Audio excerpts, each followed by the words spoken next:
안녕하세요. 하루 필수 말씀 충전 하필 큐티 조정환입니다. 오늘 함께 나눌 하나님 말씀은 잠언 14장 20절에서 35절까지 말씀입니다. 가난한 사람은 이웃에게도 미움을 받지만 부자에게는 많은 친구가 따른다라고 이야기를 하고 있어요. 이 부자가 많은 친구가 따르게 만드는 방법은 뭘까요?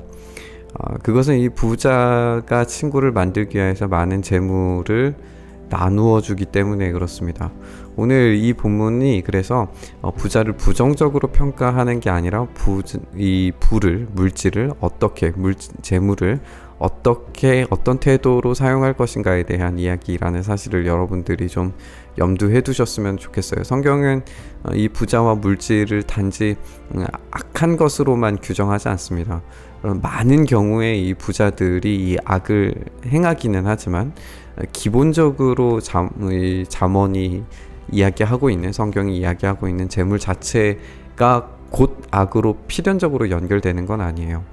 이 부자가 친구가 따르도록 만드는 어떤 방법들, 이런 것들을 한번 생각을 해봤으면 좋겠어요. 이웃을 멸시하는 사람은 죄를 짓는 사람이지만 가난한 사람에게 은혜를 베푸는 사람은 복이 있는 사람이다. 부자가 가난한 사람에게 은혜를 베풀므로써 부를 나누어 주고 가난한 사람들이 자신의 삶을 이어나갈 수 있도록 도와주는 그것이 바로 참된 복이 있는 삶이라고 하는 이 물질에 대한 태도를 다시 한번 이야기해 주는 겁니다. 악을 꾀하는 사람은 길을 잘못 가는 것이지만 선을 계획하는 사람은 인자와 진리를 얻습니다. 모든 수고에는 이득이 있는 법이지만 말이 많으면 가난해질 뿐이라고 경고를 하고 있습니다. 지혜는 지혜 있는 사람의 면류관이지만 어리석음은 미련한 사람의 화환이다 라고 이야기하면서 이 지혜와 어리석음이 지혜 있는 사람과 미련한 사람, 그리고 면류관과 화환으로 지금 대비되고 있는 것을 보게 돼요. 그러니까 결국에는 지혜 있는 사람은 지혜를 자기의 면류관으로 자랑하고 그렇게 참된 지혜를 보이는 그런 삶을 살아가지만, 이 어리석은, 이 미련한 사람은 어리석음을 자기의 화환으로서 그렇게 드러내고 자랑한다는 거죠. 우리가 이 지혜가 곧 하나님 경외라고 하는 이 사실을 생각을 해본다면, 사실 지혜 있는 사람들이 이 하나님을 경외하는 삶을 자랑하는 것은 사람들이 보는 사람들의 눈으로서는 그다지 매력적이어 보이진 않을 거예요. 왜냐하면 꽉 막힌 답답한 인생처럼 그들은 그렇게 평가할 거예요. 그렇기 때문에 이 미련한 사람들은 이 어리석음, 자기 맘대로 사는 것이 훨씬 더 나은 삶이야 라고 그렇게 이 미련함을 보이게 되고 이 어리석음을 자랑하게 되지만, 결국 참된 지혜자 그리고 참된 복을 얻는 사람들은 하나님 경외를 자신의 면류관으로서 자랑하고 그 삶을 살아가는데 어려움이 없다라고 하는 이야기로 우리가 생각을 해보셨으면 좋겠습니다. 증인이 진실을 말하면 남의 생명을 건지지만 증인이 위증을 하면 배신자가 된다. 주님을 경외하면 강한 믿음이 생기고 그 자식들에게도 피난처가 생긴다. 하나님을 경외하는 것이 곧 지혜의 근본이고 하나님의 창조 질서 안에 거하는 삶이라고 우리가 계속 나누고 있습니다. 그것은 이 자식들에게도 이제 전수가 되고 이어져서 그들에게 피난처가 되고 그들이 함께 이 창조 질서 안에 머무는 그런 복을 누릴 수 있다라고 이렇게 이야기하는 것이겠죠. 주님을 경외하는 것이 이런 생명의 셈이기 때문에 끊임없이 이곳 가운데에서 하나님의 창조의 원리를 따라 그 삶을 책임져 주시고 만들어 가시는 하나님의 은혜를 누리게 되기 때문에 이 주변 사방에서 다가오는 이 죽음의 그물들 가운데에서 우리를 벗어나게 해줘요. 가장 안전한 피난처가 어딘지 알려준다는 이야기입니다. 백성이 많은 것은 왕의 영광이지만 백성이 적은 것은 통치자의 몰락이다. 좀처럼 성을 내지 않는 사람은 매우 명철한 사람이지만 성미가 급한 사람은 어리석음만을 드러낸다라고 이야기를 하면서 분노에 대한 이야기, 이것을 참고 견디고 또 인내하는 이런 방식의 지혜를 이야기하고 있는 것으로 보입니다.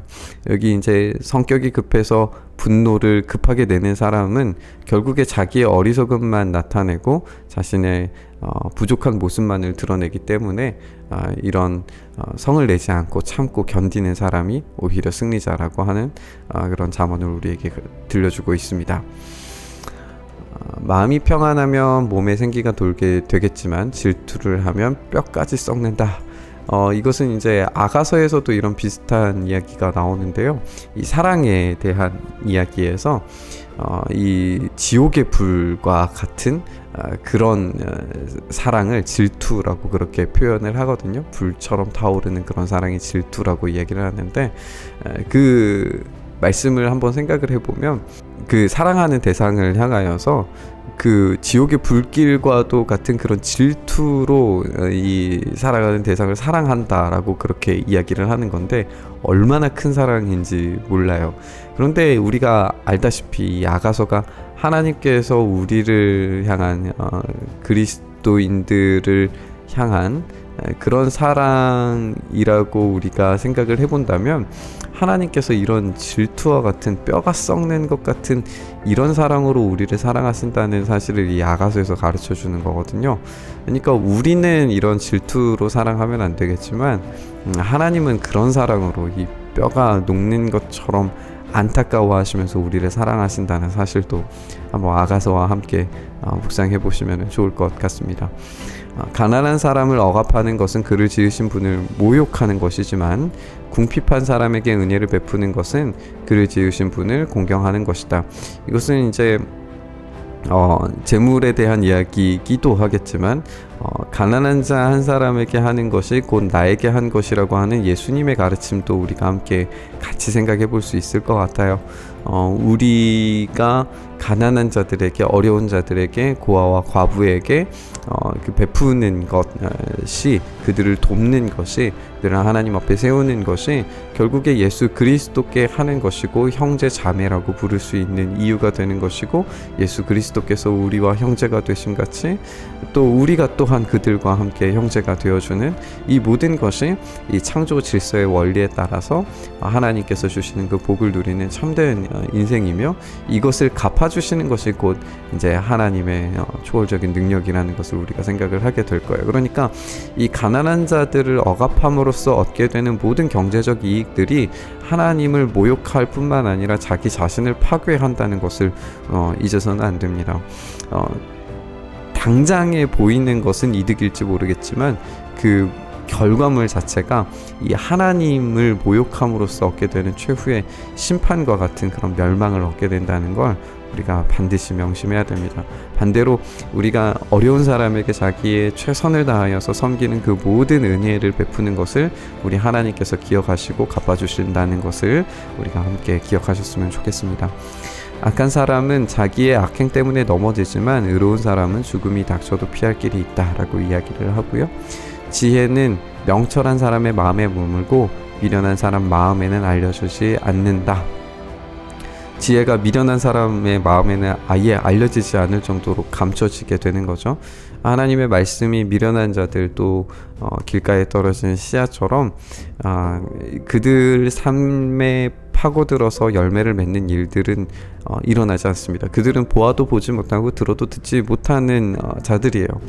지혜를 참되게 받아들이는 하나님의 명령에 따라 살기를 그렇게 살아가는 사람들에게는 이 지혜가 너무나도 소중한 것이지만, 미련한 사람들의 마음에는 도무지 알려지지 않고 그들은 듣지도 보지도 못하게 될 뿐입니다. 정의는 나라를 높이지만 죄는 민족을 욕되게 합니다. 슬기로운 신하는 왕의 총애를 받지만 수치스러운 일을 하는 신하는 왕의 분노를 사게 됩니다. 이렇게 개별 잠언들 우리가 읽어보시면 알겠지만 우리가 많은 부분에서 각 한 절 한 절이 담고 있는 그런 의미들을 찾아가는 것도 굉장히 좋은 묵상의 방법입니다. 오늘 큰 주제들이 있었지만 여러분들께서 부딪히신 그 말씀들을 가지고 묵상하실 때에 이 개별 잠언들 한 구절도 좋고 오늘 내게 주시는 말씀으로서 우리의 입술과 언어와 그리고 가난한 자들에 대한 어떤 도움들, 많은 이 묵상의 지점들과 포인트들을 여러분들께서 생각하셔서 이 말씀이 곧 우리의 삶의 체계를 만들어서 그 안에서 우리가 살아가기를 원하시는 하나님의 그 창조 원리를 발견하시고, 그래서 그 길 가운데 서서 우리가 멸망하지 않는 참된 예수 그리스도를 따라가는 삶, 그 인생 살아갈 수 있었으면 좋겠습니다.